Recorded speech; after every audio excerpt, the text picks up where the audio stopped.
Third national polio day సందర్భంగా ఈరోజు 0 to 5 సంవత్సరాల పిల్లలకి అందరికీ కూడా పోలియో డ్రాప్స్ని ప్రభుత్వం ఉచితంగా వేస్తున్న విషయం ప్రజలందరూ కూడా చూస్తున్నారు. ప్రతి ఏడాది కూడా పోలియోపై మనం అందరం కూడా యుద్ధం చేస్తున్నాం. మరి గతంలో మన చిన్నప్పుడు ఎక్కువగా పోలియో బారిన పడిన పిల్లల్ని అధికంగా చూసేవాళ్ళం, పోలియో బారిన మనుషుల్ని అధికంగా చూసేవాళ్ళం. మరి ఇప్పుడు పోలియో రహిత భారతదేశంగా మనం ఆల్రెడీ గుర్తించబడినాము. రానున్న రోజుల్లో కూడా ఈ పోలియోపై నిరంతరం మనందరం కూడా ఫైట్ చేస్తూనే ఉండాలి. ఈ పోలియో డ్రాప్స్ అనేది కంపల్సరీగా 0 to 5 years పిల్లలకి ప్రతి ఏడాది కూడా వేపియాల్సిందిగా నేను తల్లిదండ్రులందరినీ కూడా కోరుకుంటున్నాను.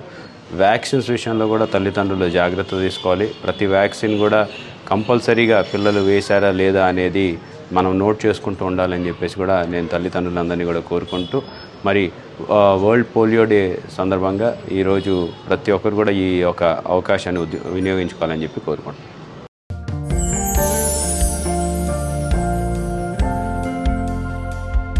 లవ్, ఈ అందమైన 4 అక్షరాల బారిన పడని మనిషి ఉండరు, మనసు ఉండదు.